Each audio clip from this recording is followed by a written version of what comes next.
श्रीगुरुवे गौरचन्द्राय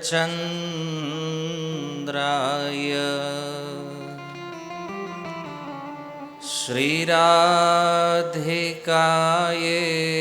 तदालये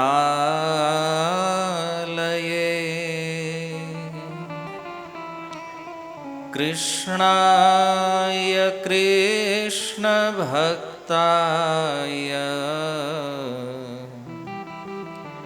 तद्भक्ताय नमो नमः। यं ब्रह्मा वरुणेन्द्ररुद्रमरुत स्तोन्वन्ति दिव्यैस्तवे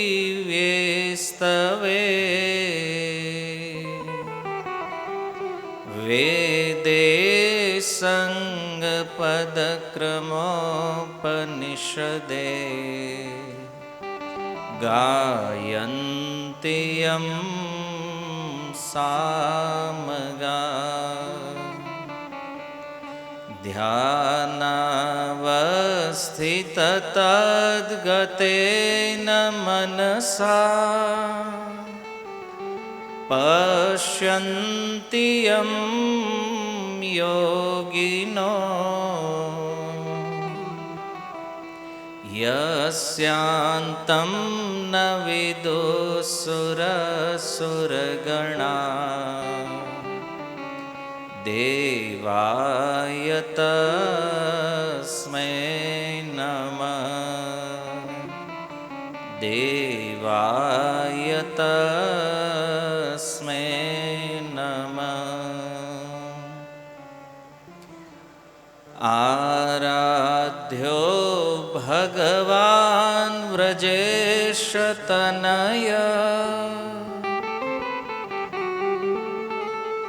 तद्धाम वृन्दावनम्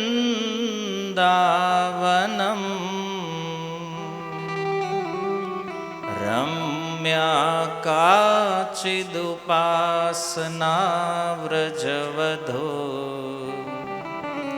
वर्गेण या कल्पिता। श्रीमद्भागवतं प्रमाणमलं प्रेमापुमार्थो महान्। श्रीचैतन्यमहाप्रभोर्मतमिदं तत्रादरो नः पर तत्रादरो नः पर। करारविन्दे न पदारविन्दम्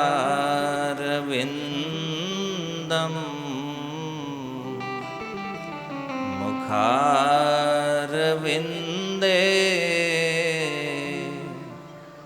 विनिवेशयन्तम्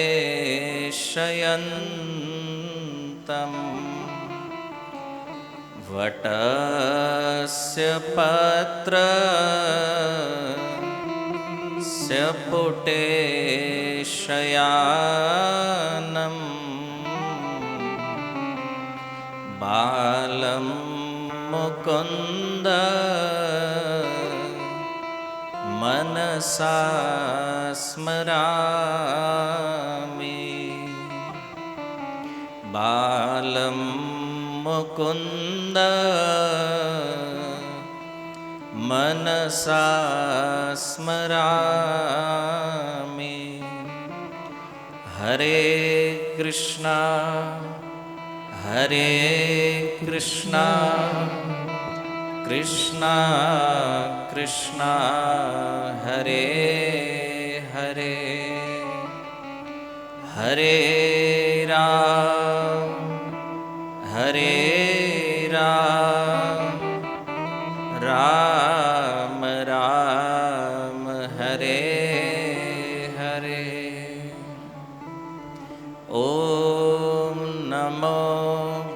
ભગવતે વાસુદેવાય.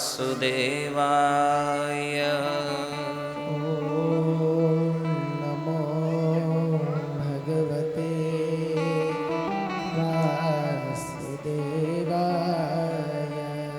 ઓમ નમો ભગવતે વાસુદેવાય. ઓમ નમો ભગવતે વાસુદેવાય. ઓમ નમો ભગવતે વાસુદેવાય.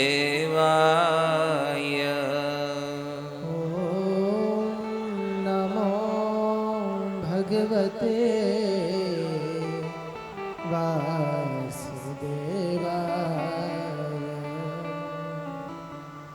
હરે કૃષ્ણ. સ્વાગતમ ઉપસ્થિત સર્વ શ્રોતાગણ, વૈષ્ણવજન એવં મહાનુભાવો. આજે આ સુંદર પ્રસંગ નિમિત્તે ભાગવત કથા શ્રવણ કરવા માટે આ ઠેસિયા પરિવાર દ્વારા આપને નિમંત્રણ પાઠવવામાં આવ્યું છે અને આપ સૌ અહીંયા ઉપસ્થિત છો. પણ એક વાત છે કે ગરમી બહુ લાગે છે. તમને લાગે છે? નહીં લાગતી હોય તો તમારે ધ્યાન અહીં રાખવાનું, તો નહીં લાગે. મૂળ વાત એ છે, બરાબર? કારણ કે બે વસ્તુ છે, જો મન જ્યાં જાહે ને એ યાદ આવશે. બહુ વિચારશો ગરમી છે તો મન ત્યાં રહે, અને મન જો કથામાં આવી જાહે તો ખબર નહીં પડે બહાર શું છે વાતાવરણ. એટલે થોડું ધ્યાનથી. હમણાં સુંદર હરિનામ સંકીર્તન આપણે કર્યું તો મેં 2-3 વાર કીધું બોલો, પણ તોય અમુક ના એ આવડા ગાઈ બરાબર છે, અમારા વાંધો નહીં. આ સૌથી મોટો લાભ છે. જો કોઈ પણ પ્રસંગમાં આપણે આમંત્રિત થયા તો એ પ્રસંગમાં એક વાત કોમન છે, એ છે ભોજન. પ્રસાદ આપણે એટલા માટે આપીએ છીએ કે લોકો પ્રસન્ન થાય, કારણ કે આત્માને અન્ન પ્રિય છે. એટલે કોઈ પણ પ્રસંગમાં આપણે જમવાની વ્યવસ્થા રાખીએ. પણ જો આ પરિવારે તમને એક વિશેષ ગિફ્ટ આપવાનું નક્કી કર્યું છે, એ છે હરિકથા, હરિનામ, જ્યાં સંસારમાં બહુ ઓછા લોકો આપે છે. કોઈ વ્યક્તિ આપણને ધન આપે, કોઈ વસ્તુ આપે તો એ ક્યારેક વપરાઈ જાય, વસ્તુ ક્યારેક જૂની થઈ જાય, તૂટી જાય, એને આપણે ફેંકી દઈએ. અને પૈસા આપ્યા હોય તો વપરાઈ જાય. પણ શ્રેષ્ઠ ઉપહાર જે છે એ હરિકથા છે. આત્માનું કલ્યાણ કરવા વાળો આ વિષય છે. એટલા માટે દેવા માટેની જેટલી પણ વસ્તુઓ છે આ દુનિયામાં, એમાં શ્રેષ્ઠ ઉપહાર કોઈ છે તો એ હરિકથા અને હરિનામ છે. તો હૃદયથી ધન્યવાદ કરીએ આ પરિવારને, જેમણે આ સુંદર વ્યવસ્થા કરી છે. અને ભગવાનને પ્રાર્થના કરીએ કે અમારું મન, અમારું ચિત્ત આ સુંદર હરિકથામાં લાગે.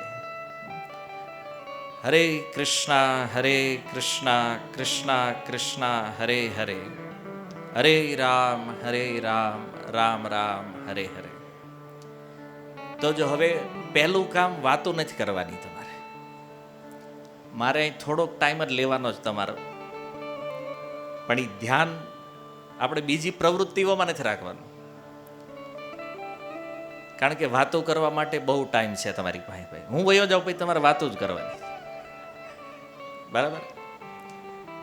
એટલે હું એટલા માટે કહી રહ્યો છું કે થોડી એવી પણ કોઈ સત્સંગની વાત જો આત્માને સ્પર્શ થશે તો જીવનની દિશા બદલાશે. જે ખાવા પીવા ઊંઘવાની પ્રવૃત્તિઓ વાળું જીવન આપણે જીવી રહ્યા છીએ, આ જીવનની દિશા બદલવાનું કાર્ય સત્સંગ કરે છે. મનુષ્ય જીવનમાં કરવા યોગ્ય કામ આ છે, પણ એ દુર્ભાગ્ય છે કે સંસારના ઇતર કામોને બહુ મહત્વપૂર્ણ માની અને આપણે એમાં રાત દિવસ લાગેલા રહીએ છીએ. પણ આત્માનું કલ્યાણ કરવા વાળો જે કાર્ય છે એના માટે પ્રાય લોકો પાસે સમય નથી. આજે એમ નામ કોઈને કીધું એક સત્સંગ છે એટલે આવવાનું છે તો બહુ ઓછા લોકો આવે, હે ને? પણ વ્યવહાર કરવાનો છે એટલે આવ્યા હોય કદાચ. અને એમાંય જેને બહુ ફાવટ નહોતી સત્સંગમાં એ તો જમીન નીકળી ગયા. હવે અહીં જે બેઠા છે એ ભગવાનના પ્રેમી છે એવું કહેવાય, એમાં વાંધો નહીં કે આવડાને કાંઈક રસ છે એટલે બેઠા છે. તો તમે ધન્યવાદ દેવા યોગ્ય તો છો કે વાસ્તવમાં વ્યવહારે નહીં પણ પ્રેમથી પ્રસંગમાં આવ્યા છો. માણા બે રીતે જાય, એક તો વ્યવહાર કરવા જાય કે ભાઈ આપણે જવું પડશે નકર આપણે ત્યાં છે એ નહીં આવે પાછું, એવું થાય ને હામા હામી. અને બીજું છે પ્રેમ, કે આ પરિવાર પ્રતિ પ્રેમ છે, લાગણી છે, ભાવ છે, એટલા માટે આવ્યા છે. પણ કળિયુગમાં આપણે જોઈએ છીએ કે વ્યવહાર પ્રાય વ્યવહાર છે, પ્રેમ બહુ ઓછી જગ્યાએ જોવા મળે છે. પણ અહીંયા છે જમવાનું થઈ ગયું છે ને, હા, અને તોય તમે બેઠા છો આટલી સંખ્યામાં, એટલે તમે પરિવારના પ્રેમી છો ને ભગવાનના પ્રેમી છો. હા, નકર અહીં દરવાજે કઈ તાળા નથી, કોઈ રોકવા વાળો નથી, જાવું એ જઈએ કે. પણ જો આ એક દિવ્ય લાભ છે. ઘણીવાર કોઈ વસ્તુ આપણને પ્રાપ્ત થાય ને તો એની કિંમત ન સમજતા હોય, આપણે વેલ્યુએશન ખબર ન હોય, અને વેલ્યુએશન વગર એમાં રુચિ ન થાય. પણ સંપૂર્ણ ભાગવત અથવા શાસ્ત્ર તમે જોવો અને એમાં એક પ્રશ્ન થાય, કિમ કર્તવ્યમ? મનુષ્ય જીવન પ્રાપ્ત થયું છે આપણને, તો કરવા યોગ્ય કાર્ય શું છે? પ્રશ્ન કોઈને પૂછે, કયું કાર્ય છે જેના માટે વિશેષ સમય આપવાની જરૂર છે? તો એનો એક જ શબ્દમાં ઉત્તર છે સત્સંગ. સત્સંગનો અર્થ છે સત વસ્તુઓની સંગતિ. સત વસ્તુ આ જગતમાં બે છે, એક આત્મા અને બીજું પરમાત્મા. તો આત્મા દ્વારા પરમાત્માની જે સેવા છે આ સત્સંગ છે. બાકી જેટલા પણ કાર્યો છે એ બધા શરીર માટે છે, અને શરીર માટે કે જે શરીર એક દિવસ નાશ થવાનું છે, જે શરીરનો એન્ડ નિશ્ચિત છે. પણ આ શરીર પૂરું થાય એ પહેલા આપણે એ જાણવાનું છે કે આપણને મનુષ્ય શા માટે બનાવવામાં આવ્યા છે. આપણે મનુષ્ય બન્યા છીએ તો એક લક્ષ્ય છે, કોઈ ઉદ્દેશ્ય છે જીવનનો. કોઈને એમ લાગે નહીં ખાઈ પીને મોજ કરો, એ કે માણા એ હાટું જ બન્યા છે કે મોજ કરવા હાટું. શાસ્ત્ર ના પાડે છે, કારણ કે આ ખાવું પીવું ઊંઘવું આ પ્રવૃત્તિ તો પશુઓને સુલભ છે. એવું નથી કે આપણે આ બધું કામ બહુ સારી રીતે કરી રહ્યા છે. શ્રીમદ ભાગવત પંચમ સ્કંદ ભરત મહારાજ કહે છે કે આ વિષય ભોગ જે છે ને એ મનુષ્ય જીવનમાં આપણને મળ્યા તો આપણે એનો આનંદ લઈએ એવું નથી, પશુઓને એટલો જ આનંદ મળે છે. આજે કોઈ વ્યક્તિને કહેવામાં આવે કે તમે પીઝા ખાવ છો, તો પીઝા ખાવામાં જે આનંદ મળી રહ્યો છે સેમ આનંદ એક સુકર સમજો છો ને, ડુકર ગટરમાં જે રહે છે અને મળ ખાય છે, તો એ મળ ખાવામાં એ ડુક્કરને એટલો જ આનંદ છે જેટલો મનુષ્યને પીઝા ખાવા મળે છે. પદાર્થનું અંતર છે, માત્રામાં ભેદ નથી, આનંદ એક જ સમાન છે બેયને. તો જો ખાલી ખાવા માટે મનુષ્ય જીવન મળ્યું હોય તો એના માટે તો આ છે નહીં. આહાર નિદ્રા ભય મૈથુનમ છે, નિદ્રા સુવા માટે આ નથી કે બસ ખાઈ લીધું હવે ઊંઘ આવે હોઈ જાવ.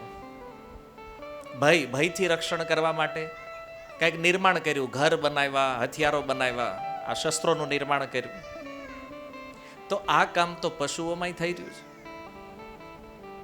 તો એ શ્લોક કહે છે કે જો મનુષ્ય બનીને આ જ કરવાનું છે તો પશુ ઈ તો કરે છે. અંતર શું છે બેની અંદર? મનુષ્ય અને પશુઓનો ભેદ શું છે? જો મનુષ્ય સૌથી શ્રેષ્ઠ છે, પશુઓ નિકૃષ્ટ છે, તો મનુષ્ય શ્રેષ્ઠ કેમ છે? આ ત્રણ કામ પશુઓ આપણા કરતા સારું કરે છે. જો આપણને જમવાનું કીધું, આપણે કેટલું ખાઈએ? 400 ગ્રામ 500 ગ્રામ એક ટાઈમે, સારું શરીર હોય તો, નહીં તો 200 ગ્રામમાં પૂરું થઈ જાય. હાથી ટન મોઢે ખાય.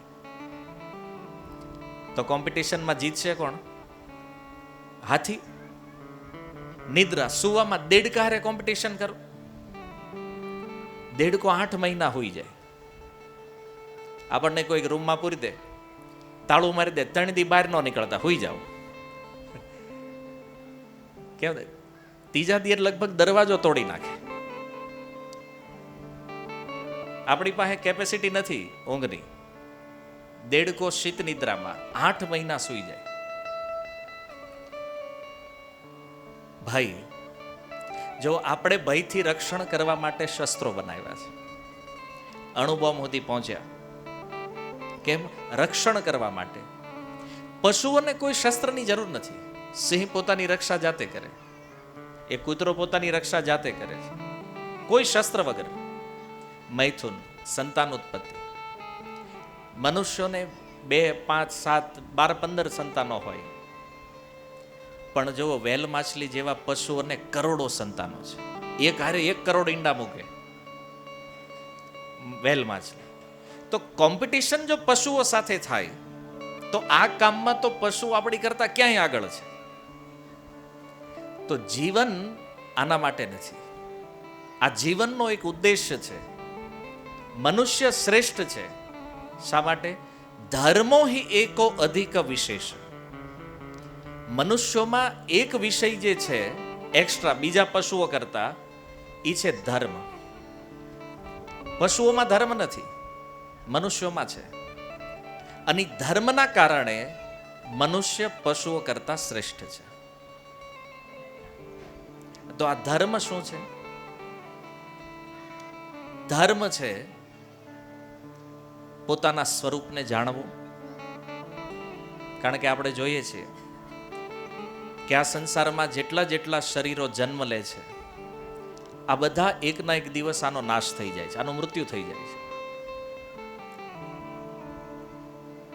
તો આ નાશવંત શરીર જે છે એ આપણું સ્વરૂપ છે, જે આપણે માનીને જેવીએ છીએ કે હું આ શરીર છું.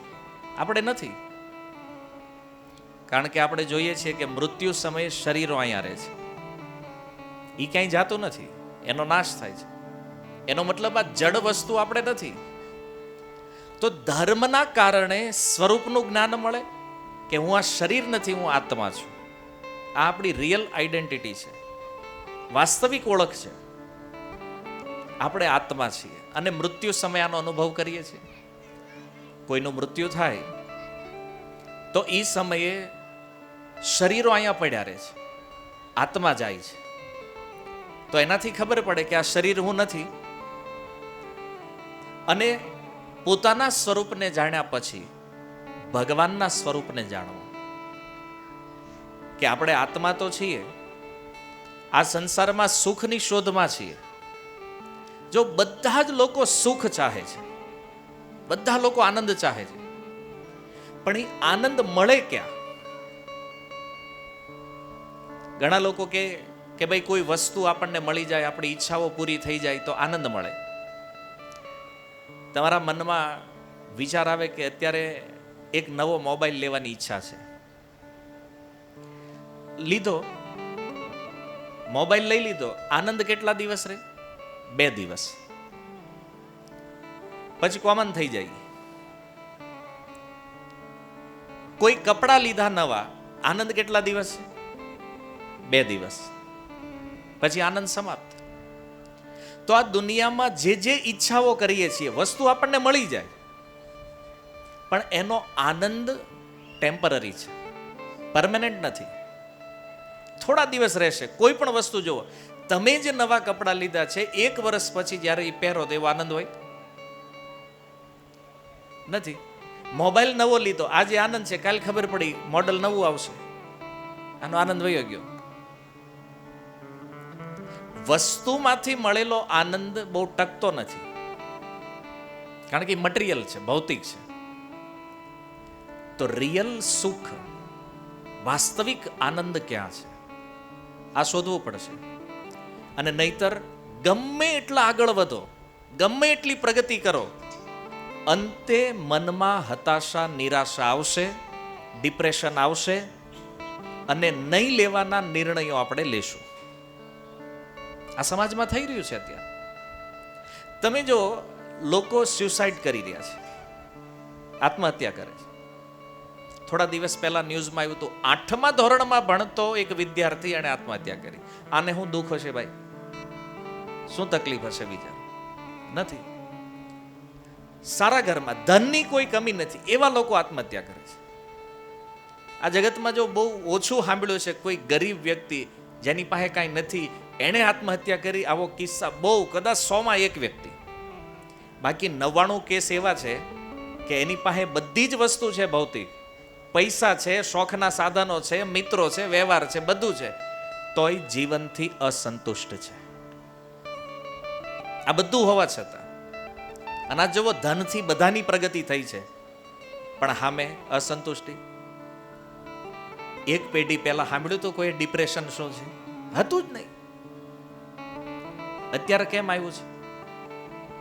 કારણ કે ભૌતિક વસ્તુઓ એ ક્યારેય આપણને પરમેનન્ટ સુખ આપતી નથી. અને આપણે એવું માનીને જીવીએ છીએ કે આ વસ્તુ જો મને મળી જાય ને તો હું સુખી થઈ જઈશ, ઓલું મને મળી જાય તો હું સુખી થઈ જઈશ. પણ આમાં રિયલ સુખ નથી.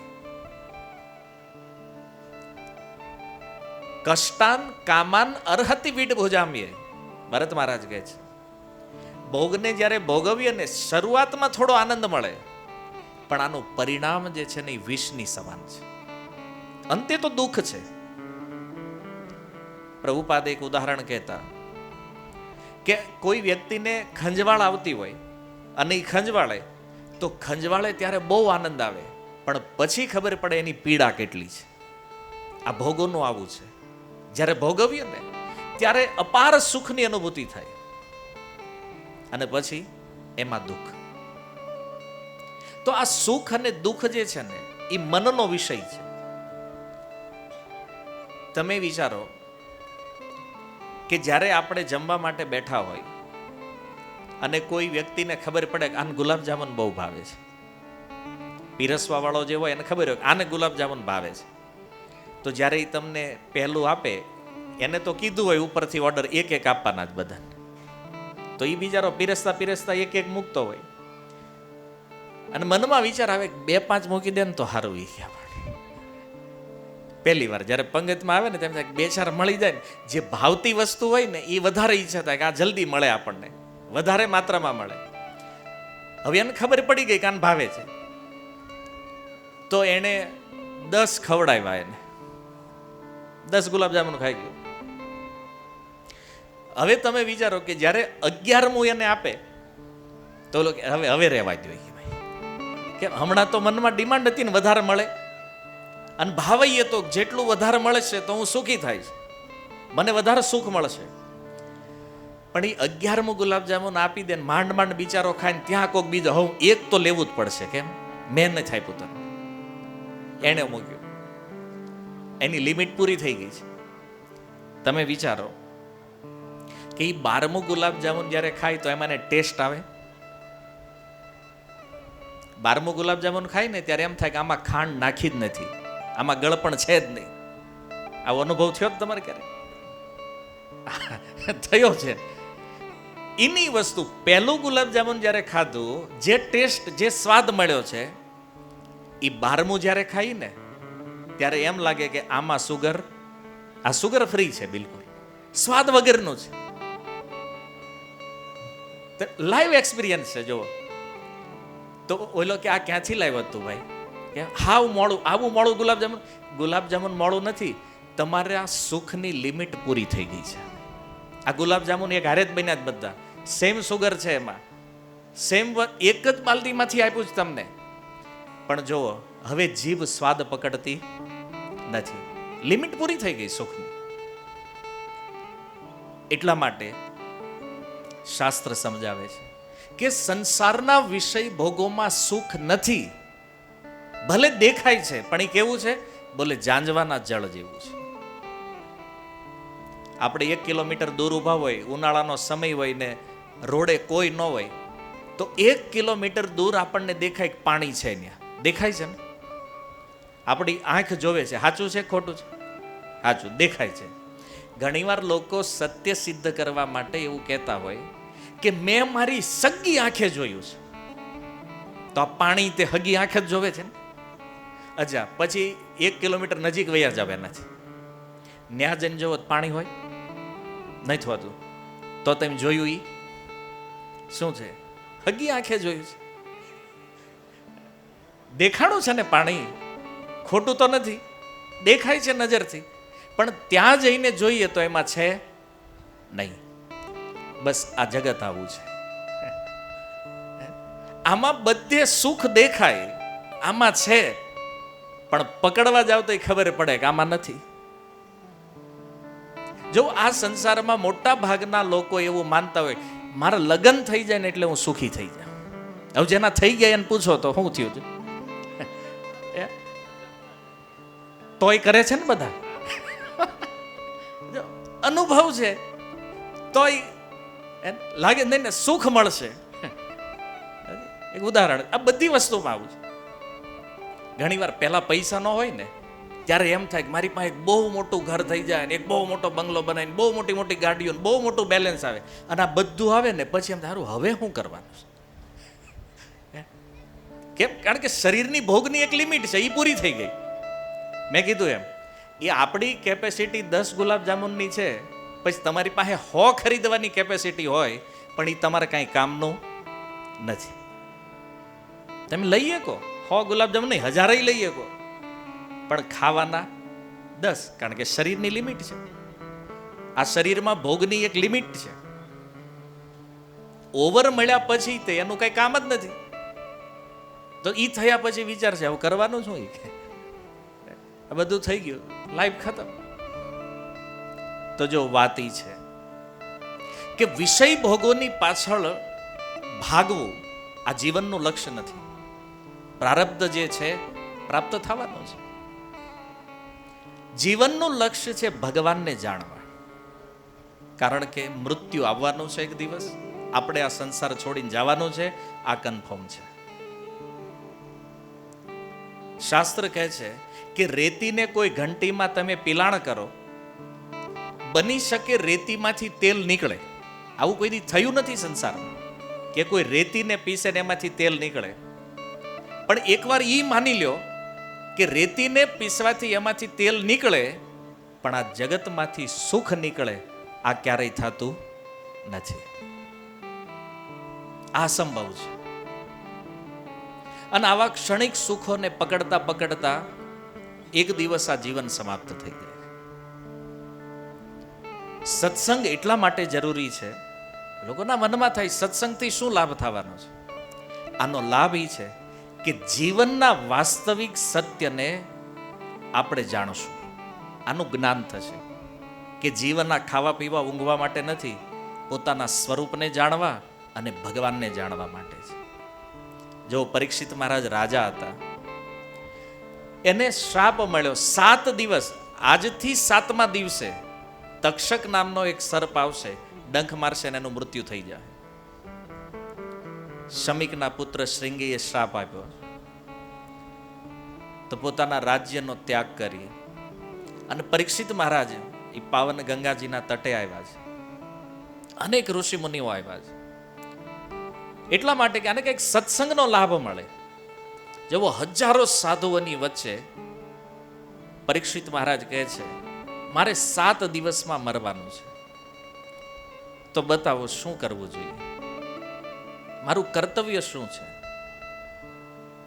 કિમ કર્તવ્યમ રે માણસ્ય? મૃત્યુથી જે નિકટ છે આવા વ્યક્તિએ શું કરવું જોઈએ? સુખદેવ ગોસ્વામી આવ્યા એ સભામાં અને સુખદેવજી એનો ઉત્તર આપતા કહે છે, જો ભાગવતના પ્રારંભમાં સુખદેવ ગોસ્વામી કહે છે, શ્રોતવ્ય સ્મર્તવ્ય કીર્તિતવ્ય ચ ઈચ્છતામ અભયમ. જેને આ સંસારના ભયથી મુક્ત થવું છે એના માટે શ્રેષ્ઠ ઉપાય છે શ્રોતવ્યમ, ભગવાનની કથા સાંભળે. સ્મર્તવ્ય, એ ભગવાનના ગુણોનું સ્મરણ કરે. અને કીર્તિતવ્ય છે, ભગવાનના નામનું કીર્તન કરે. આ ત્રણ વસ્તુ કરવી જોઈએ જેણે મૃત્યુના ભયને સમાપ્ત કરવું છે એને. કારણ કે ડર બધાને લાગે છે.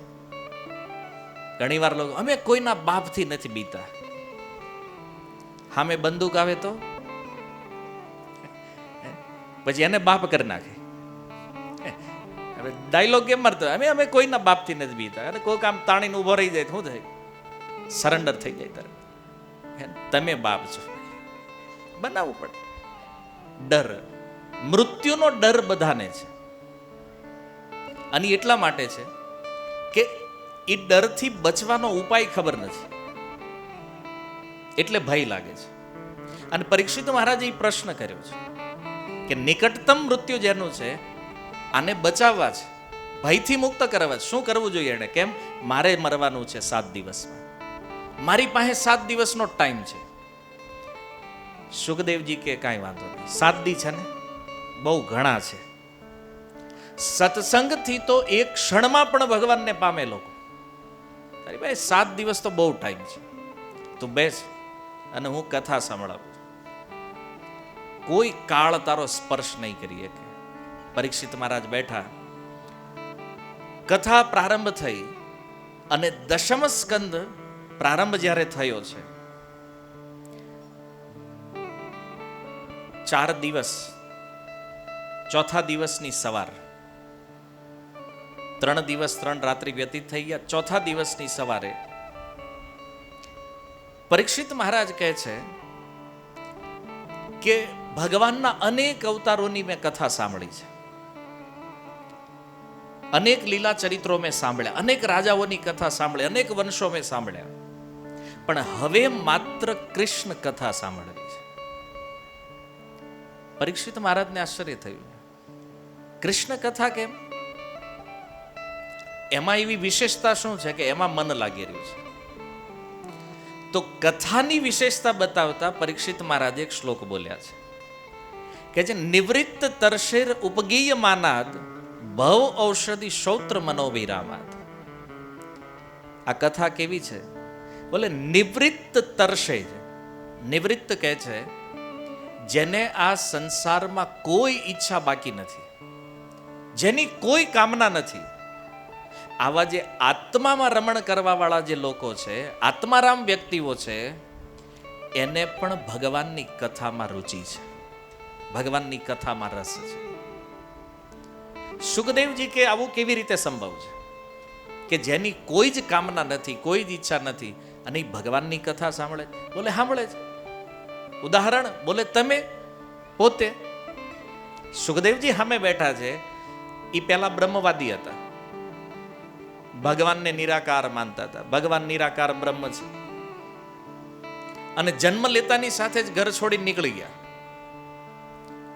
વ્યાસદેવના મનમાં ચિંતા થઈ કે ભગવાન પાસે મેં પુત્ર માંગ્યો, શેના માટે? ભાગવતનો પ્રચાર કરીએ કે એટલા માટે. પણ આ તો જન્મ લઈને જંગલમાં વહી ગયો, આને પાછો કેમ લાવું? વ્યાસદેવ દોડ્યા પાછળ. પુત્રેતિ તન્મયતયા તરવો વિનેદુ સ્તમ સર્વભૂત હૃદયમ મુનિ માનતોસ્મિ. હે પુત્ર ઉભો રે. પણ સુખદેવજીએ સાંભળ્યું નહીં. જંગલમાં દ્રશ્ય થઈ ગયા. વ્યાસદેવ પાછા આવ્યા અને એને વિચાર કર્યો કે આને પાછો કેમ લાવવું? તો પાછા લાવવા માટે એના શિષ્યોને ભાગવતના 2 શ્લોક આપ્યા, 2 શ્લોક શીખવાડે. એક શ્લોક હતો ભગવાનની કૃપાના વિષયમાં. ભગવાન કેટલા કૃપાળુ છે, કેટલા દયાળુ છે. જો કે પૂતના નામની એક રાક્ષસી ભગવાનને મારવા માટે આવી છે. પોતાના સ્તન ઉપર કાલકૂટ વિષ લગાડી કૃષ્ણને મારવા આવી કે જે અહો બકીયમ સ્તન કાલકૂટમ જિગાંસયા, જઘન્ય કૃત્ય કરવા વાળી છે આ પૂતના, મારવા માટે આવી. તો ભગવાને શું કર્યું? એને માં બનાવી દીધી. લેભે દાત્રીમ ગતિ, ધાત્રી કે છે માતાને. યશોદા જેમ માતા છે એમ ગોલોક વૃંદાવનમાં એ પૂતનાને માં બનાવી દીધી. તો વિચારણીય વાત છે કે મારવા માટે જે આવી છે એને પણ માં બનાવી. કંવા દયાલુ શરણમ બ્રજે. આવો દયાળુ પુરુષ જગતમાં કોણ છે બીજો? મારવા આવે એને માં બનાવે. સુખદેવજીના કાને આ પડ્યો શ્લોક, બ્રહ્મ સમાધિ તૂટી ગઈ. બોલે આવો દયાળુ વ્યક્તિ છે કોણ? અને એટલામાં બીજો શ્લોક કાને પડ્યો, બરહા પીડમ નટવર વપો કર્ણયો કર્ણિકારમ. વેણુ ગીતનો આ શ્લોક જ્યારે કાનમાં આવ્યો, ભગવાનનું વર્ણન ગોચારણ કરીને જ્યારે પાછા આવી રહ્યા છે, તો એ સુંદર વર્ણન જ્યારે કાને પડ્યું તો એને થયું કે આટલો કૃપાળુ છે અને આટલો સુંદર છે, આ વ્યક્તિ છે કોણ? તો ઓલા શિષ્યોને બોલાવ્યા, અહીંયા આવો. તમે આ જે શ્લોક ગાઈ રહ્યા છો, જે વાત કરો છો, આવા બીજા શ્લોક હોય તો બોલો, મને આનંદ આવી રહ્યો છે સાંભળવામાં. તો ઓલાએ કીધું કે અમને તો બે જ આવડે છે. કેમ? તો કે ગુરુજીએ બે જ શીખવાડ્યા છે. બોલે આવા તો 18,000 શ્લોક છે. બોલે 18,000? તો આનંદની વાત છે. બતાવો ગુરુ કોણ છે તમારા? બોલે વેદવ્યાસજી. એટલે ઈ તો મારા બાપા છે. હાલો આવ્યા સુખદેવજી પાછા, અને 7 દિવસ બેહીને ઈ ભાગવતનું અધ્યયન કર્યું. પરીક્ષિત મહારાજ કહે છે બીજાની વાત છોડો, તમે બ્રહ્મ સમાધિમાં લીન હતા અને આ ભાગવતના 2 શ્લોકોએ જે તમારા પિતાના કહેવાથી તેમ ઊભા નહોતા રહ્યા, એ ભાગવતના 2 શ્લોક સાંભળીને પાછા આવ્યા હતા. એનો અર્થ કે નિવૃત્ત તરસે આત્મામાં રમણ કરવા વાળા જે લોકો છે, જે મહાપુરુષો છે, એને તે ભગવાનની કથા પોતાની બાજુ ખેંચી લે છે. કથા એને પ્રિય લાગે છે. અચ્છા, આ શ્લોકની ટીકામાં શ્રીપાદ શ્રીધર સ્વામી લખે છે કે આ તો થઈ ગયા નિવૃત્ત, અને બીજા એનાથી નીચેના સ્તર ઉપર છે મુમુક્ષુ. મુમુક્ષુ કહે છે જેને મુક્તિની ઈચ્છા હોય, હજી મુક્ત થયા નથી પણ ઈચ્છા રાખે છે કે આપણે મુક્ત થવું છે. આવા લોકોને પણ જો કથા મળે તો એ પણ કથા સાંભળવા માટે તૈયાર છે. મુક્તિની ઈચ્છા વાળાને પણ કથા પ્રિય લાગે છે. અને ત્રીજા લોકો કહે છે વિષય, જેને ભગવાન હારે કાંઈ લેવા દેવા નથી, જેને ભક્તિ હારે કાંઈ લેવા દેવા નથી, જેના જીવનનું લક્ષ્ય છે ખાવું પીવું મોજ કરો, આવા લોકોને પણ જો કથા આપવામાં આવે તો કથા એને પણ પ્રિય લાગે છે. તો મુક્ત, મુમુક્ષુ અને વિષય, આ ત્રણેય લોકોને કથા પ્રિય છે. નિવૃત્ત તરશેર ઉપગીય માનાત, અને એટલા માટે તમે કથા કહો. કારણ ભવ ઔષધિ. આ કથા કેવી છે? ભવ ઔષધિ. ભવ કે છે જન્મ મૃત્યુ જરા વ્યાધિને. જો આ સંસારમાં જેટલા લોકો છે, જેટલા જીવ છે, આ બધાના 4 પ્રોબ્લેમ છે: જન્મ, મૃત્યુ, જરા અને વ્યાધિ. જરા વૃદ્ધાવસ્થા, વ્યાધિ કે છે રોગ, ચિંતા. હરેક વ્યક્તિને હોય આ જગતમાં. એનો અર્થ પ્રત્યેક વ્યક્તિ ભવરોગથી પીડિત છે. આપણે મેડિકલ રિપોર્ટ કરીએ અને એમાં આવે કે તમને કોઈ રોગ નથી, પણ એ ખોટો રિપોર્ટ છે, અથવા શરીરનો રિપોર્ટ છે કે હા ભાઈ શરીરમાં કોઈ રોગ નથી, પણ આત્મામાં રોગ છે. અને એ રોગ છે જન્મ મૃત્યુ જરા વ્યાધિ. આને એક શબ્દમાં કહે છે ભવરોગ. તો આ બધાને લાગ્યો છે ભવરોગની દવા શું છે? આ ભવરોગ મટે કેમ? એની દવા છે હરિકથા. ભગવાનની કથા કોઈ શ્રવણ કરે તો એનો આ ભવરોગ જે છે એ નાશ થઈ જાય. અને શ્રોત્ર મનોવિરામાત, અને સાંભળવામાં કાનને પરમ આનંદ આપવા વાળી છે આ કથા. તો કે ઘણાને નથી ગમતી. તમે અહીંયા પરીક્ષિત મહારાજ કહે છે શ્રોત્ર મનોવિરામાત, આ કોઈ સાંભળે તો મને એમાં રમણ કરવા માંડે. કથામાં, પણ બધાને આ કથા પ્રિય લાગતી નથી અને હકીકત નથી જામતો. જો આ ખુરશી ખાલી થઈ ગઈ ઘણી વે કે નહીં જામ્યું હોય અને બીજા એટલે એને કંઈક કામ હોય ને ગયા હોય તો આપણને ખબર નહીં, કંઈક અર્જન્ટ ઇમરજન્સી હોય. પણ પરીક્ષિત મહારાજ કહે છે શ્રોત્ર મનોવિરામાત, આ મનને આનંદ આપવા વાળી છે. તો ઘણા બેઠા હોય વિચાર કરે પણ હજી એવું કઈ જામતું નથી. ભાગવત તો કહે છે મનને આનંદ, પણ અમને મળતો નથી, શું કરું? તો એનું કારણ એ રૂપ ગોસ્વામી કહે છે કે રોગી જે હોય, ખાસ કરીને જેને કમળો થયો હોય, એને તેમ ગમે એટલું ગળું ખવડાવો ને એને કડવું જ લાગે છે ને. કમળો જેને થયો હોય ને એને પૂછો, એને તમે શેરડી આપો ને તો એ કે કડવી છે. શેરડી કોઈ દી કડવી હોય? મોળી હોય, હા, પણ કડવી તો ન હોય કોઈ દી. આપણે જે હાલો ગળી ન હોય તો મોળી હોય, પણ કડવી તો ન જ હોય. પણ એ કમળાવાળાને ખવડાવો થઈ કે કડવી લાગે. શું કામ? વાંધો શેરડીનો નથી, વાંધો એને રોગ લાગ્યો છે. એમ આ ભવરોગ જેને લાગ્યો છે એને કથા પ્રિય લાગતી નથી. શરૂઆતમાં ન મજા આવે, પણ કમળાનો ઉપાય શું છે? એ જ શેરડીને વારંવાર ચાવતા રહે તો ક્યારેક ગળ્યો ટેસ્ટ આવવા માંડે, અને જ્યારે ટેસ્ટ ગળ્યો આવે ત્યારે સમજી લેવાનું કે હવે રોગ ગયો. એમ કથા પહેલી વાર સાંભળવા બેઠા હોય એને તો આ ટેસ્ટ ન આવે, એ હું કહું છું તમે, એમાં તમારો વાંક નથી. હા, આમાં ઘણા એમ થાય કથા હાલે હુઈ ગયા હોય, ઘણા આપણને કેમ હુઈ ગયા છે કથામાં, પહેલી વાર હોય, ટેસ્ટ ન આવતો હોય એટલે. પણ આ ટેસ્ટ આવે કેમ?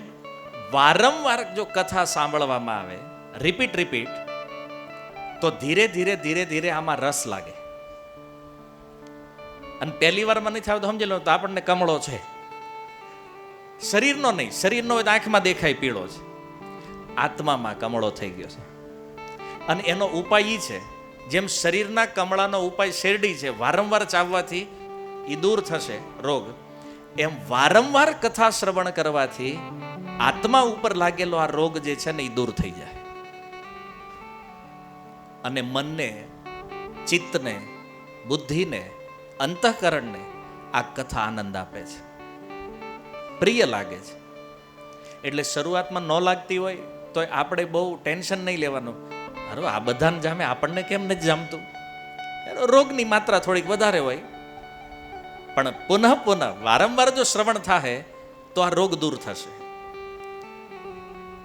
એટલે આજે એક વારમાં રોગ વયો જાય એવું નથી, આ તમારે બહુ વાર સાંભળવું પડશે, રિપીટ, તો ધીરે ધીરે મન લાગશે. તો સુખદેવજીએ કીધું કે અચ્છા, મુક્ત મુમુક્ષુ ને વિષય આ બધાને કથા સાંભળવાની લાલસા છે, તો આ ત્રણ સિવાય જગતમાં વધ્યું કોણ આવે? એ કોણ છે જે કથા નથી સાંભળતા? તો પરીક્ષિત મહારાજ કહે છે ક ઉત્તમ શ્લોક ગુણાનુવાદાત પુમાન વિરજ્યત વિના પશુજ્ઞાત. એક વ્યક્તિ છે એ કઈ કથા નથી સાંભળતો. કોણ? બોલે કસાઈ. પશુઓને મારવા વાળા જે કસાઈઓ છે એ કથા નથી સાંભળતા. અચ્છા, એક પ્રશ્ન થાય, કેમ નથી સાંભળતા? એટલા માટે એને સુખથી કોઈ મતલબ નથી, એને દુઃખથી કોઈ મતલબ નથી. એ આ જગતમાં શું કામ આવ્યા છે, એ મનુષ્ય શું કામ બન્યા છે, એને કોઈ મતલબ નથી. એને એટલી ખબર છે પશુઓને મારવાના છે, મારીને એને વેચવાના છે, આપણે ખાવાના છે, અને વાર્તા પૂરી. બસ. એને જીવનમાં ક્યારેય ઈચ્છા નથી કે આપણે લુંગીમાંથી પેન્ટમાં આવી. એને ક્યારેય ઈચ્છા નથી કે આપણે આઈફોન લેવો છે. એને ક્યારેય ઈચ્છા નથી કે આપણે મોટી કાર લેવી છે. એને એ ઈચ્છા નથી કે મર્યા પછી મારે સ્વર્ગ જવું છે કે હારા સુખવાળા લોકમાં જવું છે. એને એ ટેન્શન નથી કે હું પાપ કરું છું તો નરક જાય છે. કોઈ જ એનામાં કોઈ પ્રકારની વિચારધારા નથી, ન સુખની ન દુઃખની. એટલે કસાઈનો કોઈ વિચારય નથી, એનું કોઈ લક્ષ્ય નથી, અને એટલા માટે એ કથા સાંભળતો નથી. પણ આચાર્યગણ કહે છે એ અસલી કસાઈ નથી. આ સંસારમાં જે પશુઓને મારે છે એ તો શરીરની હત્યા કરે છે.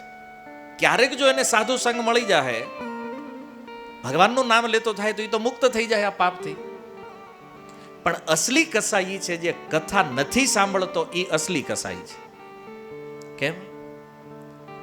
કારણ કે ઓલા કસાઈ શરીરની હત્યા કરે, આ કથા નહીં સાંભળી પોતાના આત્માનું હનન કરે છે. આત્માની હત્યા કરવા વાળો છે. હાલાકી આત્મા મરતો નથી. હત્યાનો અર્થ છે એને નિમ્ન યોનિઓમાં લઈ જાવ, નીચે એની ગતિ અધોગતિમાં લઈ જાવ.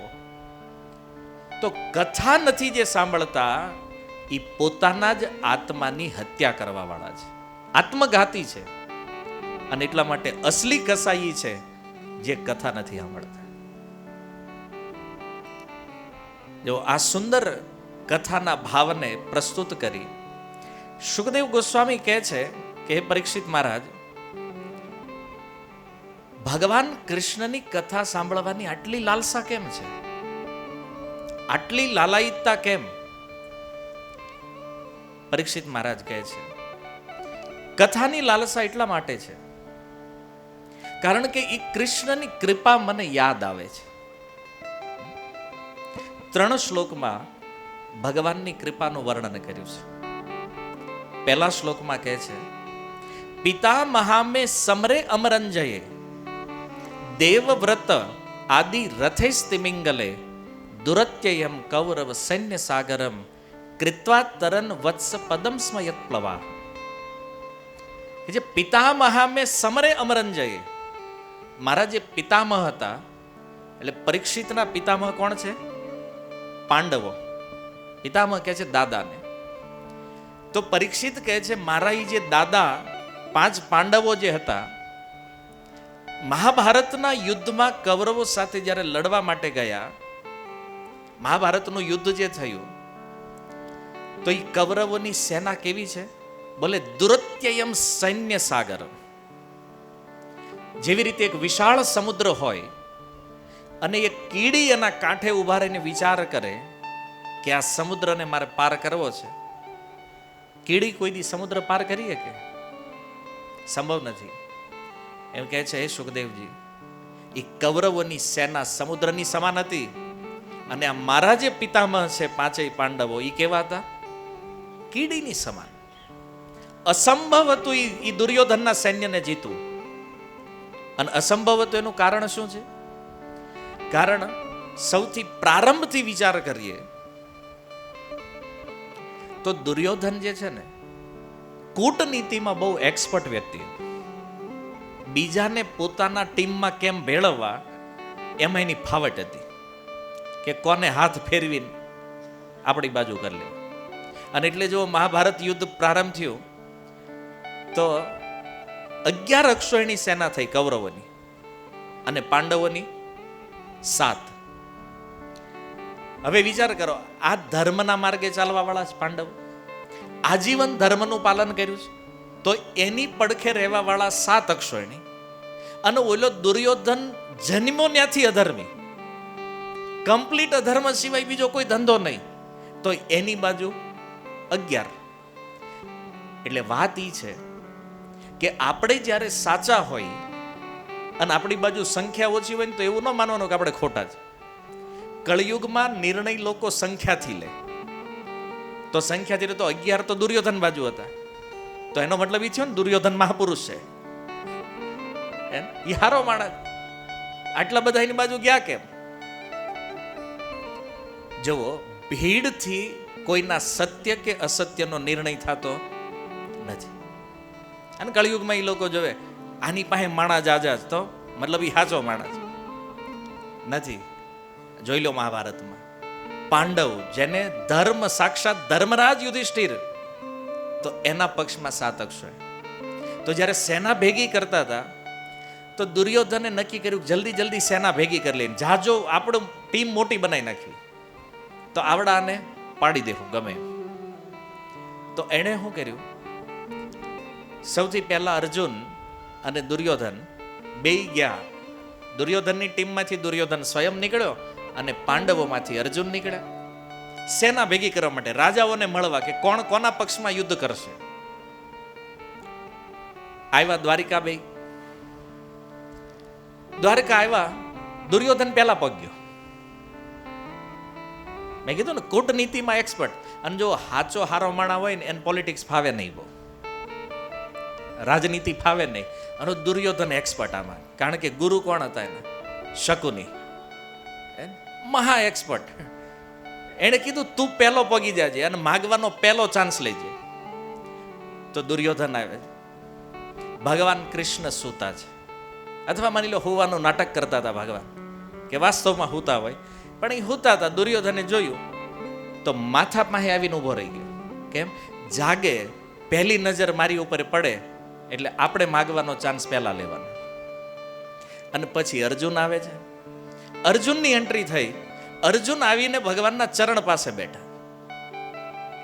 તો ભગવાન જાગ્યા અને પહેલા જાગી દ્રષ્ટિ તો સામે જ જાય છે. કીધું અર્જુન તું ક્યારે આવ્યો? ભલે હું હમણાં આવ્યો પ્રભુ, તમે હુતા હતા. તો દુર્યોધન વાહેથી બોલ્યો, પ્રભુ હું આવ્યો છું. ભગવાન ઠીક તમે છો, આવો આવો. કેમ બે એક હારે આવ્યા? બોલે યુદ્ધ થવાનું છે, સહાયતા લેવા આવ્યા છે દ્વારકામાં. ભગવાન કે પણ તમને ખબર જ છે હું લડવાનો નથી. એક બાજુ નારાયણી સેના છે, એક બાજુ હું છું. એ કે એ બધું ખબર છે, પણ માગવાનું છે, ટાઈમ નથી બહુ. તો કયો પહેલા કોણ માગશે? ભગવાન કે અર્જુન. દુર્યોધન કે નહીં નહીં નહીં, એ ખોટું જ. કેમ? હું પહેલા આવ્યો છું. ભગવાન કે તું ભલે પહેલા આવ્યો, મારી દ્રષ્ટિ પહેલા અર્જુન ઉપર ગઈ છે, એટલે પહેલો ચાન્સ અર્જુનને મળશે. દુર્યોધન બિચારો ઉદાસ થઈ ગયો. યાર આવ્યો પહેલા, વહેલા હું આવ્યો તોય. પણ હકીકત દુષ્ટ તો દુષ્ટ છે. એને એટલી બુદ્ધિ નથી કે જેની પાસે સહાયતા લેવા ગયા હોય ને એના ચરણ પહેલા પકડવા જોઈએ. તો માથે આવીને ઉભો છે. અને અમુકનું તો એવું જ હોય, માથે જ રહેતા હોય હંમેશા. રે ને આપણે ગુજરાતીમાં કહીએ ને માથું ખાધું જ કે ભાઈ, તે માથે રહેવા વાળા. દુર્યોધન ભગવાન કે ઈ જે હોય ઈ તમારું, મારી દ્રષ્ટિ પહેલા અર્જુન ઉપર ગઈ છે, અને એટલે પહેલા ચાન્સ કોને મળવાનો છે? અર્જુનને મળશે. દુર્યોધન મનમાં કે સેના નો માગે ધારવી ગયા. હવે પહેલો ચાન્સ આપ્યો અર્જુનને. કીધું અર્જુન બોલ, એક બાજુ શસ્ત્ર વગર છું હું, શસ્ત્ર નહીં ઉઠાવું, અને બીજી બાજુ એક અક્ષોહિણી સેના છે મારી, આ નારાયણી સેના, જે વિશ્વમાં ક્યારેય પરાજય થઈ નથી ક્યારેય.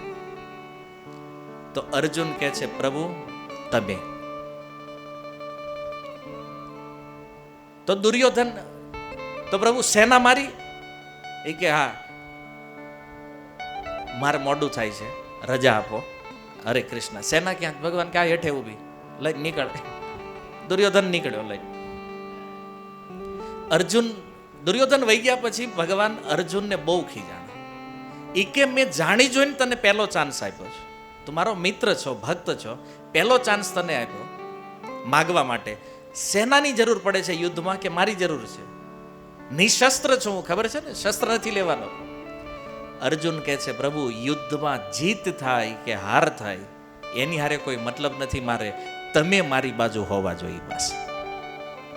આ ભક્ત છે અને જાણે છે કે આ સંસારને પોતાની બાજુ રાખવાથી કોઈ ફાયદો નથી. આ જગતમાં ઘણા લોકો કે અમારી અહીંયા ઓળખાણ છે ને, પ્રધાનમંત્રી સુધી છે ને, ગમે ને ઓળખાણ હોય, યમરાજ આવે ત્યારે કાંઈ ન હાલે કોઈ. યમરાજજી લેવા આવે તેને કહેવાય મોદીજી ઓળખે કે એને લઈ જવાના છે મારી ન હાલે એમાં. પણ એને કેવી યમરાજજીને કે તમારા હાળાની ઓળખાણ છે તો યમરાજજી ત્યાંથી રિટર્ન થઈ જાય. અને થયા છે. યમરાજના હાળા છે ને દ્વારિકા વાળા, યમરાજની બેન છે યમુના, યમુનાના વિવાહ થયા છે ભગવાન હારે. તો ઓળખાણ રાખવી હોય તો ભગવાન હારે. કેમ? જો ભાગવતમાં કથા છે, અજામિલ નામનો એક બ્રાહ્મણ હતો, બહુ પાપ કર્યા જીવનમાં, અંતે યમરાજના દૂતો લેવા આવ્યા, પણ એનો એક દીકરો હતો નારાયણ, 5 વર્ષનો, એનું નામ લીધું નારાયણ. તો જો પુત્ર માટે નામ નારાયણ લીધું ને તોય વૈકુંઠ વયો ગયો અજામિલ. તો ઓળખાણ કોની રાખવી જોઈએ? માની લો આખી દુનિયા ઓળખે તોય મૃત્યુ સમય રક્ષા કોણ કરે? યા તો ભગવાન યા ભગવાનનું નામ. અને એટલા માટે અર્જુને કીધું પ્રભુ દુનિયા ગમે એ બાજુ જાય, મહાભારત યુદ્ધ જીતવી હારવી એની કોઈ ચિંતા નથી, તમે અમારી બાજુ રહેવા જોઈએ. મૂળ વાત આ છે. ભગવાન પ્રસન્ન થઈ ગયા ને ભગવાને કીધું કે નહીં, તે બરાબરી કર્યું છે. જેવો ભક્ત ભગવાનની ચાહના કરે છે અને અભક્ત છે એને સંસારની ચાહના છે. દુર્યોધન અભક્ત છે, સેના માગી છે. અર્જુન ભક્ત છે, ભગવાનને માગ્યા. જીવનમાં કોનું વર્ણન કરવું એ બહુ મહત્વનો વિષય છે. કોને પોતાના પક્ષમાં રાખવા માંગે. ભગવાન જો આપણા પક્ષમાં છે તો પછી બીજા કોની સહાયતાની જરૂર છે? ભગવાનનું નામ છે આપણે, અરે કોની સહાયતાની જરૂર છે? તો અર્જુને સહી નિર્ણય લીધો. પ્રભુ એ કૃષ્ણ અમારા પક્ષમાં હતા ને, એટલે અમારા પિતામહ જે છે ને એના માટે આ યુદ્ધ બહુ ઈઝી થઈ ગયું છે. જો આ કૌરવોની સેના સમુદ્ર સમાન તો હતી, પણ એ સમુદ્રને તરવો બહુ ઈઝી નહોતું. કેમ કે છે? સમરે અમરંજયે દેવવ્રત આદિ રથે સ્તિમિંગલે.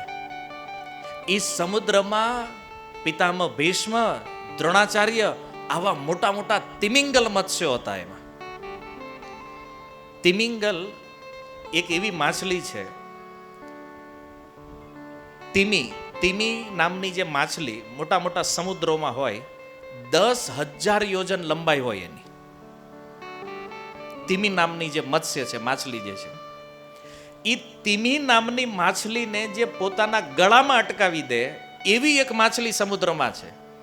10,000 યોજન લાંબી તિમી માછલીને જે પોતાના ગળામાં અટકાવી દે એ મત્સ્યને કહે છે તિમિંગલ.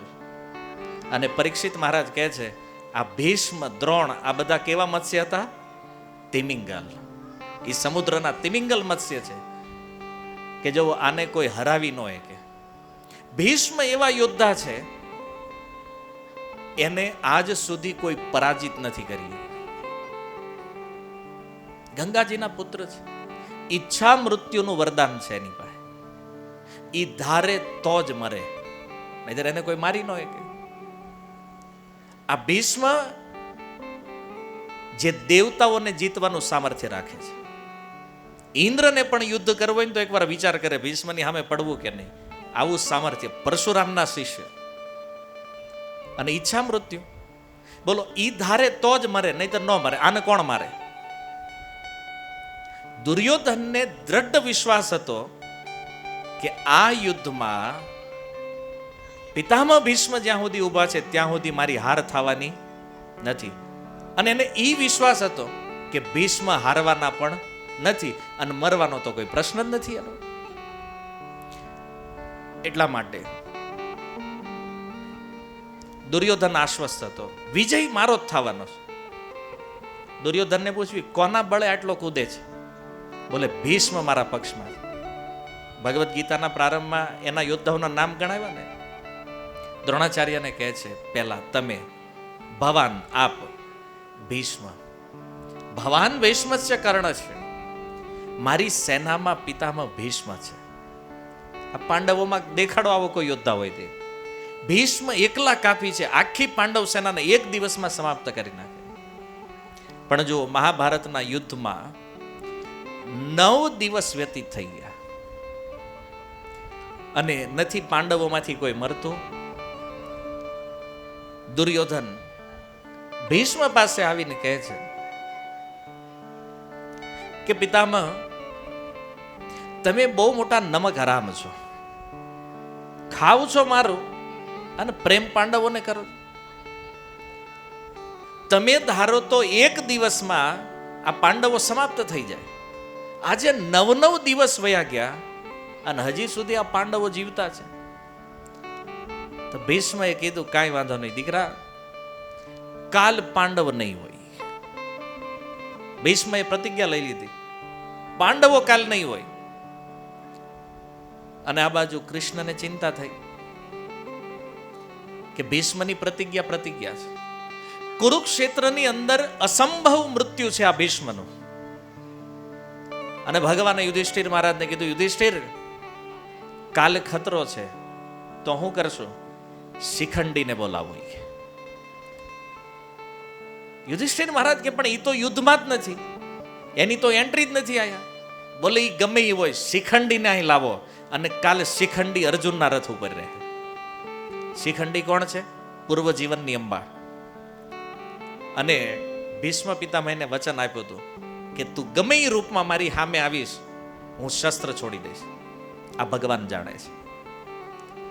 આખું કુરુક્ષેત્ર માને છે કે ભીષ્મને કોઈ મારી કે નહીં. અસંભવ મૃત્યુ લાગતું હતું, પણ શિખંડીને 10મા દિવસે ચડાવ્યા અર્જુનના રથ ઉપર, અને શિખંડી જેવા સામે ભીષ્મએ ધનુષ મૂકી દીધું, અને શિખંડીની પાછળથી અર્જુને બાણ માર્યા. ભીષ્મ 1 ઇંચ જગ્યા નહોતી પિતામહ ભીષ્મના શરીરમાં, એટલા બાણ તીવ્ર અર્જુને માર્યા, અને 10મા દિવસે રથ ઉપરથી ભીષ્મ પડ્યા. જુઓ, આ અદ્ભુત યોદ્ધાનું અસંભવ મૃત્યુ પરીક્ષિત મહારાજ કહે છે કૃષ્ણની કૃપાથી સંભવ બન્યું છે. 18 દિવસ નહીં, 18 મહિના કદાચ આ યુદ્ધ હાલે ને તોય ભીષ્મને કોઈ પાડી કે નહીં. પણ એ કૃષ્ણની કૃપાથી એ પિતામહ ભીષ્મ બાણશૈયા ઉપર આવ્યા. એવો જ એક યોદ્ધા, એને કીધું દેવવ્રત રથેશ આદિ. આદિનો મતલબ છે આ એક નહોતા, આવા અનેક યોદ્ધાઓ. બીજા યોદ્ધા કોણ છે? દ્રોણાચાર્ય. હવે આ દ્રોણાચાર્ય એ છે જેને અર્જુનને ધનુર્વેદ શીખવાડ્યું છે, અર્જુનને શસ્ત્ર ચલાવતા શીખવાડ્યું છે. તો વિચારો, આ દ્રોણાચાર્યને કોણ મારી શકે? એવો કોઈ યોદ્ધા નથી કુરુક્ષેત્રમાં કે જે દ્રોણથી વધારે શસ્ત્ર વિદ્યા જાણતો હોય. અને એ દ્રોણાચાર્ય જ્યારે પિતામહ ભીષ્મ પડ્યા તો સેનાપતિનું પદ કોને મળ્યું? દ્રોણાચાર્યને. દ્રોણ જ્યારે સેનાપતિ બન્યા, પાંડવોની સેના ઉપર આતંક મચાવવા માંડ્યા, અને એ સમયે ભગવાને કીધું કે આનો કંઈક ઉપાય કરવો પડશે. દ્રોણ મરે એ તો સ્વપ્નમાં વિચાર નથી કોઈને, પણ ભગવાને યોજના બનાવી. ભીમને કીધું કે ભાઈ ભીમ, એક કામ કરો, હું અશ્વત્થામા નામનો હાથી છે આ યુદ્ધમાં, એને મારી નાખો. માથામાં ગદા મારજો એને. મારીની લોહીવાળી ગદા લઈને આખા કુરુક્ષેત્રમાં ફરવાનું છે. અશ્વત્થામા હતા. અને ભીમે એમ જ કર્યું, મારી નાખ્યો એ હાથીને. અને લોહીવાળી ગદા લઈને અશ્વત્થામા હતા. દ્રોણાચાર્યના કાને પડ્યા શબ્દ, અશ્વત્થામા મરી ગયો છે. તમે વિચાર કરો, 7 ચિરંજીવીઓ છે, એમાંથી એક આ છે અશ્વત્થામા. ચિરંજીવી મતલબ એનું મૃત્યુ ન થઈ શકે. પણ ભીમ જ્યારે બોલે છે અશ્વત્થામા હતા, દ્રોણના મનમાં સંદેહ થઈ ગયો. ત્યારે અશ્વત્થામા મરી ગયો? મરે નહીં, ચિરંજીવી વ્યક્તિ છે, કેવી રીતે મરી શકે? અને ભીમના હાથમાં એ લોહીવાળી ગદા જોઈ, એને થયું આનું કાંઈ નક્કી નહીં. આને ગદા મારીને માથું ફાડી નાખ્યું હોય, કદાચ ઉકલી ગયો હોય. પણ ભીમ ઉપર, ભીમને બોલે અહીંયા ભાઈ અશ્વત્થામા મર્યો છે? કે હા ગુરુજી. કોણે માર્યો? મેં માર્યો છે. જુઓ આ ગદા પ્રમાણ છે. દ્રોણ છે. વિશ્વાસ ન બેઠો ભીમ ઉપર, કારણ કે ભીમ છે. આવ્યા રથ, સારથીને કીધું લઈ લે, યુધિષ્ઠિરની આગળ લે રથ. યુધિષ્ઠિર મહારાજ સામે આવ્યા, અને યુધિષ્ઠિર મહારાજને પૂછ્યું, ધર્મરાજ આ ભીમ બોલે એ સાચું છે? તો યુધિષ્ઠિર મહારાજે ભગવાન સામું જોયું. ભગવાન બોલી દે, મેં કીધું એને શીખવાડ્યું પહેલા. ભગવાન કે કહી દે હા મરી ગયો છે. અને મર્યો છે ને, અશ્વત્થામા નામનો હાથી મર્યો છે, તો અશ્વત્થામા મર્યો છે. ભગવાને કીધું યુધિષ્ઠિર કહી દો મરી ગયો છે. પણ યુધિષ્ઠિર મહારાજના મનમાં સંદેહ થઈ ગયો કે મારું સત્ય વયું જાય, આ તો ખોટું. મને ખબર છે હાથી મર્યો છે, દીકરો નથી મર્યો. તો એણે કીધું યુધિષ્ઠિર મહારાજે, અશ્વત્થામા મર્યો છે, પણ નરોવા કુંજરોવા. કુંજર કે છે હાથીને, નર અને મનુષ્ય છે કે હાથી છે એ મને ખબર નથી. અર્ધ સત્ય. જો ભગવાને કીધું છે આ બોલ, તો યુધિષ્ઠિર મહારાજ ન બોલ્યા. એ પૂર્વ એનો રથ જે છે ને જમીનથી ઉપર હાલતો, 1 ફૂટ ઉપર હાલતો રથ યુધિષ્ઠિર મહારાજનો, સત્યના પ્રભાવથી. એ એ જ્યારે બોલ્યા અશ્વત્થામા હતા ત્યારે કાંઈ ન થયું, રથ ઉપર હતો હજી, પણ એણે જ્યારે કીધું નરોવા કુંજરોવા તો રથ બેહી ગયો નીચે, જમીનને ટચ. કેમ? જો આ જગતમાં સત્ય ઈ છે, ધર્મમ તો સાક્ષાત ભગવત પ્રણીતમ, ભગવાન જે બોલે ને એ જ ધર્મ છે. ભગવાને કીધું, મેં કીધું છે ભાઈ બોલો, અશ્વત્થામા હતા તો કોઈ પાપ નહીં લાગે. યુધિષ્ઠિરે પોતાની બુદ્ધિ દોડાવી એમાં, હું મારું સત્ય બચાવી લઉં. ભગવાન કે હું જે બોલું ને એ જ સત્ય છે આ જગતમાં. અશ્વત્થામા મર્યો છે મર્યો છે કહી દો. પણ યુધિષ્ઠિર મહારાજની ચાલાકી કોઈ કામ લાગી નહીં, પણ દ્રોણાચાર્ય માની ગયા. અશ્વત્થામા હતા કીધું એટલું સાંભળ્યું, નરોવા કુંજરો ઈ દ્રોણાચાર્ય સાંભળ્યું નહીં, અને શસ્ત્ર છોડીને કુરુક્ષેત્રની મધ્ય જઈને બેહી ગયા. અને બેઠા હતા, ભગવાને ધૃષ્ટદ્યુમ્નને કીધું હાલો કાપી નાખો ગળવાનું. કેમ?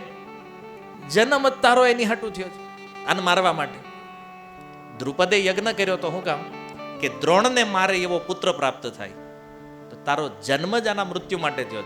ઉપાડી લ્યો. દ્રોણાચાર્ય અસંભવ લાગવા વાળું આ બીજું મૃત્યુ, ભગવાન કૃષ્ણની કૃપાથી દ્રોણાચાર્યનું પણ મૃત્યુ થઈ. આ બીજો યોદ્ધા પડ્યો. ત્યાર પછી તૃતીય યોદ્ધા કર્ણ. આ કર્ણ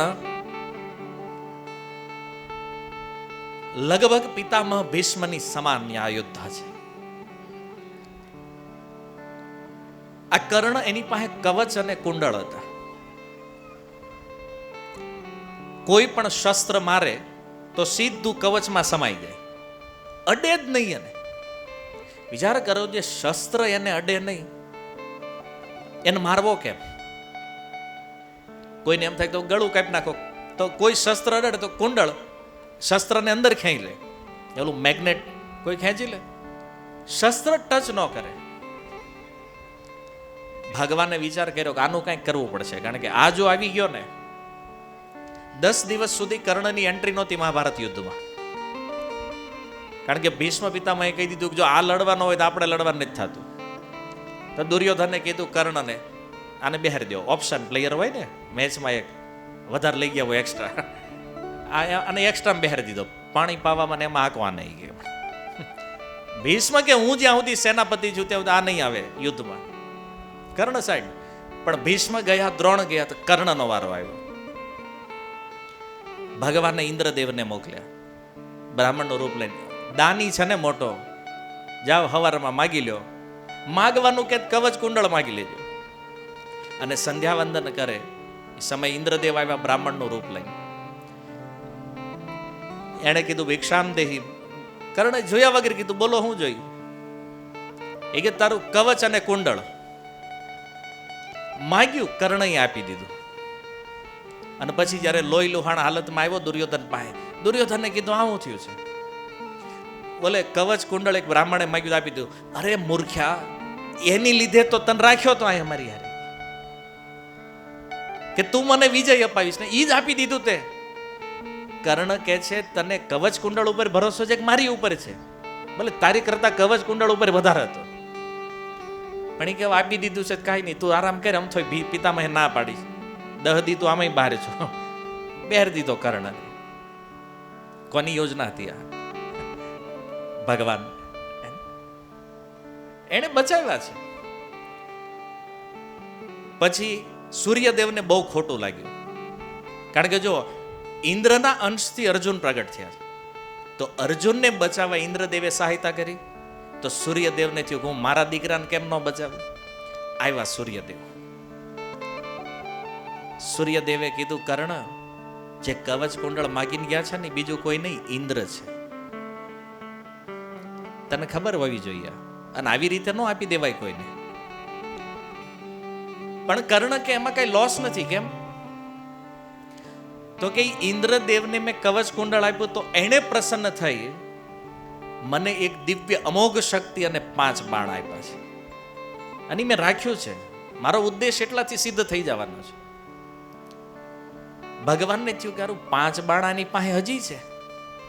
આ 6 બાણ જે છે કર્ણ પાસે કૃષ્ણ જાણે છે. કુંતી મહારાણીને મોકલ્યા. કુંતી મહારાણીને કીધું કે દીકરા જીવતા રાખવાના છે કે નહીં? ભલે એને હાટું તમને સારથી બનાવ્યા. તો ઈ કે જાઓ અને કર્ણ જે છે ને એની પાસેથી 5 માગવાનું કે 5 બાણ માગી લેજો. કુંતી મહારાણી આવ્યા, કર્ણ પાસે યાચના કરી તો કર્ણએ કીધું માગો. એ કે ઓલા 5 બાણ આપી દેતા. 5 લેવરાઈ લીધા ભગવાન. તો કુંતી મહારાણીએ બાણ લઈ લીધા. આ બાજુ ભગવાનને હજી ઊંઘ નથી આવતી. કેમ? બોલો એક બાણ હજી છે અને એ અમોઘ શક્તિ, એને તો ફેલ કરવાનો કાંઈ ઉપાય નથી. તો એકવાર બન્યું એવું, ભગવાને જોયું કે એક દિવસ યુદ્ધ એવું જામ્યું તો ભીમના પુત્ર ઘટોત્કચને બોલાવ્યો. આસુરી પત્નીથી પ્રગટ થયેલો આ પુત્ર છે. અને એ ઘટોત્કચ જ્યારે આવ્યો ને, રાત્રિ યુદ્ધ થયું. આમ તો સંધ્યા થાય એટલે યુદ્ધ પૂરું થઈ જતું, પણ એ રાતે આ લોકોએ રાતે યુદ્ધ ચાલુ રાખ્યું. અને ભગવાને ઘટોત્કચને ઉતાર્યો મેદાનમાં. જ્યાં પગ મૂકે હજારો સૈનિકો મારી નાખે. એવું વિશાળકાય શરીર. તો દુર્યોધન કે આ કોણ છે, આ ક્યાંથી આવ્યો છે? કે કર્ણ કે આપણને શું ખબર કે આ તો કાંઈ નક્કી નહોતું થયું આને લાવવાના ચાવડા. આપણને ખબર નહોતી કે એની પાસે આવડું મોટું શસ્ત્ર છે. દુર્યોધન કે એક કામ કરે કર્ણ, તારી પાસે ઓલી જે અમોઘ શક્તિ છે ને એ આને મારી, અને આને મારી નાખ. કર્ણ કે ઈ નહીં મારું. કેમ? બોલે ઈ તો સ્પેશિયલ અર્જુન માટે રાખી છે. અરે અર્જુન વાળી આ રાતમાં સેના સાફ કરી નાખશે. કે કાલે સવારે યુદ્ધ જ નહીં થાય. ક્યાં અર્જુનને મારવા જવાનો હતું? પેલા આને મારી કે અર્જુનનું પછી જોઈ લે હોય. કે બિચારાને કર્ણને થોડોય મૂડ નહોતો શક્તિ ચલાવવાનો, કારણ કે સ્પેશિયલ અર્જુન માટે હતી. તો દુર્યોધને ફોર્સ કર્યો, નહીં માર આને. અને એણે અમોઘ શક્તિનો પ્રયોગ કર્યો ઘટોત્કચ ઉપર, અને ઘટોત્કચ પડ્યો. પડતા પડતા દુર્યોધનની સેના ઉપર 20-25 હજાર એમાંય ઉપાડી લીધા એમના, મરતા મરતા. અને એ ઘટોત્કચ જ્યારે પડ્યો, ભગવાન કૃષ્ણના મુખ ઉપર એક સંતુષ્ટિ દેખાડી. ભગવાનને એમ થયું, હાશ હવે વાંધો નહીં. અને થોડીક સ્માઇલ આવી ગઈ. તો યુધિષ્ઠિર મહારાજને બહુ ક્રોધ આવ્યો. એ કે કૃષ્ણ, અમારો દીકરો મર્યો છે અને તમને હસવું આવે છે? આ તમે શું કરો છો? ત્યારે ભગવાન કહે છે, યુધિષ્ઠિર મહારાજ તમને ખબર નહીં, આ જે બાણ આને લાગ્યું ને એ અર્જુનને લાગવાના છે. અર્જુન બચી ગયા છે ને આજે, એનું મને સુખ, એનો આનંદ છે. અર્જુનની રક્ષા થઈ ગઈ છે. એ એક પુત્ર ભલે ગયો, પણ અર્જુન તો બચી ગયા છે. તો ભગવાને હરેક ક્ષણ આ કર્ણથી રક્ષા કરી. અને છેલ્લે જ્યારે આમનો સામનો થયો કર્ણ હારે અર્જુનનો, તો જો તંત્ર વિદ્યાનો પ્રયોગ કેટલો સફળ છે. કર્ણ બાણ મારે છે ને, રથ ઉપર કૃષ્ણ બેઠા છે, અર્જુન બેઠા છે, તો એ રથ આખો પાછળ વયો જતો બેકફૂટ ઉપર આ કર્ણમાં. અને કર્ણએ જોયું કે સાક્ષાત કૃષ્ણ ભલે રથ હાકે, પણ મારી વિદ્યા છે. અર્જુનના ગળાનું નિશાન લીધું બાણ, કે અર્જુનની ગરદન લઈને ઉડી જાય. અને એ સમયે ભગવાન જો કેટલા એક્સપર્ટ સારથી છે. ઓલા ઘોડા જે હતા એની ઉપર પ્રહાર કર્યો, એ ઘોડાને ઘૂંટણિયા પર બેહારી દીધા. અને જે અર્જુનનું ગળું જવાનું હતું એની બદલે મુકુટ લઈને ઉડી ગયું એ બાણ. અને ભગવાને અર્જુનની રક્ષા કરી. પરીક્ષિત મહારાજ કહે છે, હે સુખદેવજી, આ કૃષ્ણની કૃપા મને યાદ આવે છે. જો એ ન હોત ને તો આજ મારા પિતામાં ન હોત. ત્યારબાદ જયદ્રથ, આને તો તમે ઓળખતા છો, ઓળખો જયદ્રથને? આ એક એવી આઈટમ હતી, આને કોઈ મારે ને એ મારવા વાળો મરી જાય. હવે વિચારો, આને મારવાનું સાહસ કોણ કરે? આનું મસ્તક જે ભૂમિ ઉપર પાડે એનું મસ્તક ઉડી જાય. અને આ હતો દુર્યોધનની બેન, જેનું નામ હતું દુશલા, એનો ઘરવાળો. પણ અઘરી નોટ મોટી. આને મહાભારતમાં કેમ પાડવાનું? અને અભિમન્યુના વધમાં આ હતો ભેગો. તો અર્જુને પ્રતિજ્ઞા લઈ લીધી કે કાલ સૂર્યાસ્ત થાય એ પહેલા આનો વધ હું કરીશ. દુર્યોધનને થયું મોકો હારો છે. એક કામ કરો, જયદ્રથને છુપાવી દો. એને અર્જુનની સામે આવવા જ નહીં દેવાનો. સૂર્યાસ્ત થઈ જાય અને અર્જુને પ્રતિજ્ઞા લીધી, જો આને ન મારું તો કાલે અગ્નિ સમાધિ લઈ લઉં. દુર્યોધનને થયું કે આ અગ્નિ સમાધિ લઈ લે તો આપણે તો એમનામ કામ થઈ જાય. જયદ્રથની રક્ષા કરો, કાલના યુદ્ધમાં અર્જુન સામે આવવો ન જોઈએ. અને પછી તો ટીમ બની. એક બાજુ અર્જુન સૂર્યદેવને જોવે ને એક બાજુ બાણ ચલાવે, કાંઈ મેળ પડતો નથી. જયદ્રથ કાંઈ દેખાતો નથી. બપોર થયું, લગભગ 2 વાગ્યા આસપાસનો સમય. ભગવાનને થયું કે આમનામ હાલશે ને તો અર્જુન ઉકલી જાય સાંજે, હાવ મફતના ભાવમાં. કોક યોદ્ધાથી મરે તો કંઈક ઠીક છે, પણ આ તો હાવ મફત જાય. કે હાથે કરીને ભગવાને પોતાની સંકલ્પ શક્તિથી સૂર્યદેવને આજ્ઞા કરી, અસ્તાચળ ઉપર વયા જાઓ. ઘણા લોકો કે વાદળ સૂર્યની આડા આવે તો આપણને ખબર ન પડે કે વાદળ આવ્યા છે. ભગવાનની આજ્ઞાથી સૂર્ય અસ્તાચળમાં ગયા. અને આ બાજુ દુર્યોધનને થયું હાશ, હા, અને જલ્દી હાન થઈ ગઈ. ક્યાં તો એ કે હારું ભાગ્ય આપણી હારે લાગે. તો હાલો એ કે અર્જુનની અગ્નિ સમાધિ જોવા. એ વિશાળ ચિતા તૈયાર કરી અને બધા કૌરવો તો મૂળમાં જ અને પાંડવોના મોઢા લટકેલા. કૌરવોને થયું કે વાહ, આજ તો મજાનો દિવસ છે. અર્જુન અગ્નિ સમાધિ લે અને બધા જોવા. અને જયદ્રથ નહીં લાવ્યા કે મારે આવવું છે. દુર્યોધનને કીધું તું રહેવા દે. ના ના, એ કે મારે આવવું છે. ક્યાંય નહીં, હાલી કે માર લીધે તો થયું છે. આવ્યા બધા. અર્જુન ચિતા ઉપર જવાની તૈયારી કરે અને એ સમયે ભગવાને સૂર્યદેવને આજ્ઞા કરી, આવી જાઓ પાછા હતા. અને સૂર્યદેવ આવ્યા. ભગવાનને કીધું અર્જુન આ સૂર્ય અને આ રહ્યો જયદ્રથ. અર્જુને બાણ ચડ્યું. ભગવાન કેવું કરે, બાણ એવી રીતે મારજે કે આનું મસ્તક કપાઈને એના બાપાને ખોળામાં જવું જોઈએ. કેમ? કે આવો નાલાયક દીકરો કર્યો ને બાપ નહીં ઉડાઈ દો હારી. કારણ કે એને ખોળામાં પડશે અને ઈ જ્યારે હેઠે પાડશે તો બાપ દીકરો બેય ઉગલી જાય. અસુર તો મરશે, અસુરનું મૂળ જે છે ને એ મરી જાય ઉઠાવવાને. અને અર્જુને એવું બાણ માર્યું કે બાણ એના મસ્તકને લઈને નીકળ્યું, સીધું જઈને જયદ્રથના પિતા ક્યાંક તપ કરતા હતા એના ખોળામાં જઈને પડ્યું. અચાનક માથું પડેલું જોયું, ઝબકી ગયા, મસ્તક નીચે પડ્યું, બાપ દીકરો બેય ઉગલી ગયા. ભગવાનને લીલા અર્જુનના પ્રાણોની રક્ષા કરી. ઓર એક યોદ્ધા છે કૃપાચાર્ય. જો આ સંસારમાં 7 ચિરંજીવી છે, એમાંથી 2 તો દુર્યોધનના પક્ષમાં હતા, અશ્વત્થામા અને કૃપાચાર્ય. અને આ 2 અમર છે, આને કોઈ મારી ન શકે. એટલે આને તો કઈ પ્રશ્ન જ નહીં, આને કેમ મારવા આવે? આ રીતે હે સુખદેવજી, આ કૌરવોની સેનામાં 1 થી 1 યોદ્ધાઓ હતા. અને જો ચાહે પહેલા દિવસે પાંડવોને સમાપ્ત કરી નાખે, પણ રથનું સંચાલન કૃષ્ણના હાથમાં હતું. એ વાસુદેવ કૃષ્ણની કૃપાથી મારા પિતામહની રક્ષા થઈ. કેવી રક્ષા થઈ છે? બોલી કૌરવ રૂપી સૈન્ય સાગરને પાર કરી ગયા. કેમ? ગાયના ચરણ પડવાથી જમીનમાં ખાડો થાય અને એમાં પાણી ભરાય, અને એને પાર કરવું એક વ્યક્તિ માટે જેટલું આસાન છે, આ સમુદ્રને એટલી આસાનીથી પાર કરી ગયા છે કેવલ કૃષ્ણની કૃપાથી.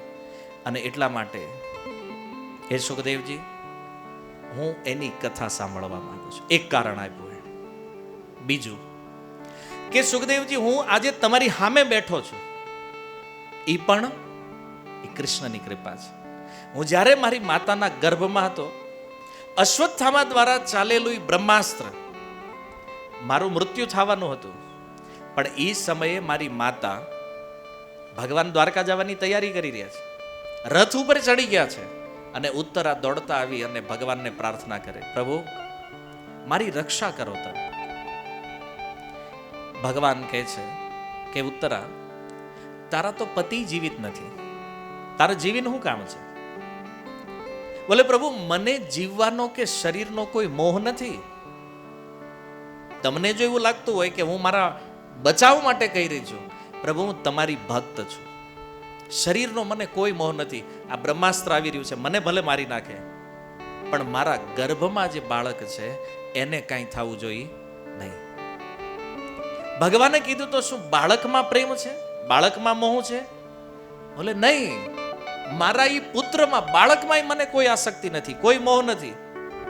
તો ભગવાન કે રક્ષા માટે પ્રાર્થના હું કેમ કરે? અને બચાવવું છે તો જો આ તારા 5 સસરાઓ ઊભા છે, હમણાં મહાભારતનું યુદ્ધ જીતીને આવ્યા છે, તું એની શરણમાં જા. ઉત્તરા કહે છે, પ્રભુ આ જગતમાં કોઈને મારવું આ કામ કોઈ પણ કરી શકે, પણ પ્રભુ કોઈને બચાવવાનું કામ કેવલ તમે કરો છો. બચાવવાની શક્તિ કેવલ તમારી છે, અને એટલે હું તમારા શરણમાં આવી છું. મારે પુત્રનો મોહ નથી. ભગવાન કે તો પ્રાર્થના હું કામ કરે છે? પ્રાર્થના એટલે કરું છું પ્રભુ કે જો મારા ગર્ભમાં રહેલું આ બાળક મર્યું તો કાલે લોકો કહેશે કૃષ્ણની ભક્તિ કરતી હતી, કૃષ્ણ સામે હતા, તોય આ બાળકને બચાવીએ ક્યાં? પ્રભુ તમારા નામ ઉપર કલંક લાગશે. મને વાંધો નથી, અને હું નથી ચાહતી કે તમારી ઉપર કોઈ આંગળી ઉઠાવે, તમારી ઉપર કલંક લાગે. એટલે પ્રાર્થના કરું છું આ બાળકની રક્ષા કરો. ભગવાન પ્રસન્ન થયા અને કુંતી મહારાણીના જોતા જોતા એક અંગૂઠા જેવડું રૂપ લઈ ભગવાને ઉત્તરાના ગર્ભમાં પ્રવેશ કર્યો, અને ભગવાને એ સુદર્શનના તેજથી એ બાળકની રક્ષા કરી. સુખદેવજી, એ બાળક બીજું કોઈ નહીં, હું હતો. જો ગર્ભમાં એ કૃષ્ણએ મારી રક્ષા ન કરી હોત તો આ ગંગાના તટે આજ તમારી સામે હું ન બેઠો હોત. તો વિચાર કરો કેમ મને લાલસા ન થઈ કૃષ્ણની કથા સાંભળવાની. અને ત્રીજું કારણ આપતા કહે છે કે પ્રભુ ન કેવલ મારી, આ સંસારમાં જેટલા પણ જીવ છે આ બધાની રક્ષા ગર્ભમાં કોણ કરે છે? ભગવાન કરે છે. માતા પિતા ગમે એટલા સદ્ધર હોય, સામર્થ્યવાન હોય, પણ ગર્ભમાં ઈ ઓર સાથે લપેટાયેલા ઈ બાળકને એને ખાવાનું પૂરું પાડવું, એને પીવડાવવું, એનું પોષણ આ ગર્ભમાં ભગવાન કરે છે. આ સંસારમાં જેમ જન્મ ભગવાન આપે, એમાં જગતમાં મૃત્યુ પણ ભગવાન આપે છે. જન્મ, અમરતા અને મૃત્યુ, આ બંને વસ્તુ એ ભગવાનનું વરદાન છે, એ કૃષ્ણ આપે છે. સમસ્ત જીવોના સુહૃદ છે. ગીતામાં બોલ્યા છે ભગવાન, સુહૃદમ સર્વભૂતાનામ. એ અર્જુન, હું બધા જીવો માટે સમ છું, અને એટલા માટે હે પ્રભુ મારી ઈચ્છા છે કે હું કૃષ્ણ કથા સાંભળું. હવે કોઈ કથા નહીં બીજી, કેવલ ભગવાનની લીલાઓ સાંભળવી છે. તો જો કૃષ્ણ કથા માટે પરીક્ષિત મહારાજની આજે લાલસા છે, એનું કારણ શું છે? કૃષ્ણ પ્રેમ. એના હૃદયમાં ભગવાન માટે પ્રેમ છે, એટલે સાંભળવાની લાલસા છે. અને આપણને ત્યાં જગતમાં એના વિષયમાં સાંભળવામાં રુચિ લાગે જેમાં પ્રેમ હોય. આપણે જેને પ્રેમ જ નથી કરતા એના વિષયમાં સાંભળવાની ઈચ્છા થાય? નહીં થાય. આ માતાઓ જે છે, આ ગઢા જે બેઠા છે, એને પૂછો વિરાટ કોહલી વિષયમાં સાંભળવું તમારે? નહીં સાંભળવું. શું કામ? ઓળખતા જ નથી. છે કોણ ભાઈ? છે ને, ઓળખો નથી ઓળખતા, મતલબ જ નથી કોઈ એની હારે. આપણે ઉદાહરણ આપ્યું છે કે જેની હારે પ્રેમ નથી એના વિષયમાં સાંભળવાની કોઈ ઈચ્છા નથી. પણ પરીક્ષિત મહારાજ કહે છે કે મારા હૃદયમાં એ કૃષ્ણ પ્રતિ પ્રેમ છે, અને એટલા માટે તમે કૃષ્ણ કથા સાંભળો. જુઓ, પહેલા આપણે સાંભળ્યું કે એક તો રોગ હોય તો કથામાં રુચિ ન આવે, તો એ રુચિ લાવવી કેમ? તો એના માટે ઉપાય તો એ છે કે સાંભળો. સાંભળતા સાંભળતા એ કૃષ્ણમાં જો થોડોય પ્રેમ આવી જાય, ભગવાનમાં થોડોય પ્રેમ આવે ને, તો એની લાલસા વધે. અને ભગવાનને પામવાની આ કિંમત છે. પદ્યાવલીમાં રૂપ ગોસ્વામી કહે છે, અપી લોલ્યમ તત્ર લોલ્યમ અપી મૂલ્યમ. ભગવાનને પામવા માટે શું જોઈએ? લાલસા. લોલ્યમ કે છે લોભ. જેવી રીતે આપણને થોડુંક ધન મળે તો વધારે ધનની લાલસા થાય કે નહીં, એમ થોડી એવી કથા પ્રાપ્ત થાય અને વધારે કથાની લાલસા પ્રાપ્ત થાય તો સમજી લેવું કે આપણે ભગવાનથી નિકટ જઈ રહ્યા છીએ. લાલસા હોય, તીવ્રતા. સુખદેવજી એક શ્લોક બોલ્યા છે કે અકામ સર્વ કામ હોવા મોક્ષ કામ ઉદારધી તીવ્રેણ ભક્તિ યોગેન યજેત પુરુષમ પરમ. અકામ, આપણા મનમાં કોઈ કામના ન હોય, અથવા સર્વ કામ હોવા, આપણી અંદર ઘણી બધી કામનાઓ હોય, તોય કરવું શું જોઈએ? કે છે તીવ્રેણ ભક્તિ યોગેન યજેત પુરુષમ પરમ. ભક્તિ યોગ દ્વારા તીવ્રતાપૂર્વક ભગવાનનું ભજન કરવું જોઈએ. આ સાર છે. ભલે મન મુક્ત હોય કે ન હોય, મનમાં કામના હોય કે ન હોય, કરવા જેવું કામ આ જગતમાં ભગવાનનું ભજન છે. સારરૂપ વાત એ છે કે ભાગવતનો અંત કરતા સુખદેવજી કહે છે, કળિયુગમાં ભજન શું છે? કળિયુગમાં ભજન છે ભગવાનનું નામ, ભગવાનની કથા. સુખદેવજીએ કીધું, કલેર દોષે નિધે રાજન અસ્તિ એકો મહાન ગુણ. આ કળિયુગ દોષોનો સમુદ્ર છે, પણ એમાં એક મહાન ગુણ છે, કીર્તના દેવ કૃષ્ણસ્ય મુક્ત સંગ પરમ રજે. જો કોઈ કૃષ્ણનું કીર્તન કરે તો આ સંસારથી મુક્ત થઈ જાય. પણ આ શ્લોકમાં એક પ્રશ્ન છે, ભગવાનના આટલા અવતાર છે, આટલા સ્વરૂપ છે, તો એ સુખદેવજીએ આ શ્લોકમાં એવું કેમ કીધું કે કીર્તના દેવ કૃષ્ણસ્ય, કૃષ્ણનું કીર્તન કરો તો મુક્ત થશો? આનું શું કારણ છે? ઘણા લોકો કહે પણ અમે તો રામનું ભજન કરીએ છીએ, કોઈ કે અમે તો વામન ભગવાનનું કરીએ, નરસિંહનું કરીએ છીએ. પણ સુખદેવજી કહે છે કીર્તના દેવ કૃષ્ણસ્ય, કીર્તન તમારે કૃષ્ણનું કરવાનું છે, નામ કૃષ્ણનું લેવાનું છે, તો મુક્ત સંગ પરમ રજત, મુક્ત થશું. આ ભાગવત દ્વાદશ સ્કંદ 3 અધ્યાય અંતિમ શ્લોક. કૃષ્ણનું નામ એટલા માટે કહે છે કે કૃષ્ણ જે છે, પહેલો સ્કંદ 3 અધ્યાય 28 નંબર, સુતજી કહે છે, એતે જ અંશ કલા પુંસ કૃષ્ણસ્તુ ભગવાન સ્વયં. જેટલા પણ ભગવાનના અવતારો છે, આ બધા અવતારનું જે મૂળ છે એ કોણ છે? કૃષ્ણ છે. કૃષ્ણ એટલે એમાં બધા અવતાર સંમિલિત છે. કૃષ્ણ એટલે એમાં બધા નામ સંમિલિત છે. ઘણીવાર લોકો કે તમે ખાલી કૃષ્ણનું કહો છો, બીજાનું કહેતા જ નથી. પણ કૃષ્ણનો અર્થ જ ઈ છે સ્વયં ભગવાન, મૂળ સ્વરૂપ. બધા દેવી દેવતા, બધા અવતાર, બધા ઋષિઓ, જેટલા જેટલા મહત્તત્વો છે આ સંસારની અંદર, આ બધું કૃષ્ણમાં વિદ્યમાન છે. તો જ્યારે કૃષ્ણની ભક્તિ કોઈ કરે છે, કૃષ્ણનું નામ લે છે, તો એમાં બધા અવતારની, બધા દેવતાઓની, બધા પિતૃઓની, બધા ઋષિઓની, આ બધાની ભક્તિ સંમિલિત થઈ ગઈ છે. જેવી રીતે સુખદેવજી કહે છે, યથા તરોર નિષેચ મૂલનમ, જેમ વૃક્ષના મૂળમાં પાણી નાખો તો એના થડને, ડાળીને, પાંદડાને, ફૂલને, ફળને બધે પાણી પોગી જાય. અલગથી પાંદડે કે ફૂલને પાણી આપવાની જરૂર નથી. એમાં જગતમાં કોઈ કૃષ્ણનું નામ લે પછી એને બીજું કોઈ નામ લેવાની જરૂર રહેતી નથી. આ મૂળ ભાવ છે. અને કોઈ એમ કે આનું પ્રમાણ શું છે? ખોલો ભગવદ્ ગીતા અધ્યાય 11, જે વિશ્વરૂપ અર્જુનને બતાવ્યું ભગવાને, અને એમાં અર્જુને જોયું બધા અવતાર, બધા દેવતાઓ, બધા વસુઓ, ગંધર્વ, કિન્નર, ઋષિ, તપસ્વી, આ બધા લોકો કૃષ્ણની અંદર વિદ્યમાન છે. અને એટલે કૃષ્ણની ભક્તિ કરવાનો અર્થ છે થડમાં, મૂળમાં પાણી નાખવું. બધા પ્રસન્ન થાય. બાકી એક એકને જુદા જુદા કેટલાક પ્રસન્ન કરશું આપણે? એક આખું પરિવાર હોય ને તો એને આપણે પ્રસન્ન જ કરી શકતા. તો દેવતાઓ તો અનંત છે, બધાને કેવી રીતે પ્રસન્ન? પણ મૂળમાં પાણી નાખી દો, આખું વૃક્ષ સંતુષ્ટ. એમ કૃષ્ણનું નામ લીધું, આમાં બધું આવ્યું.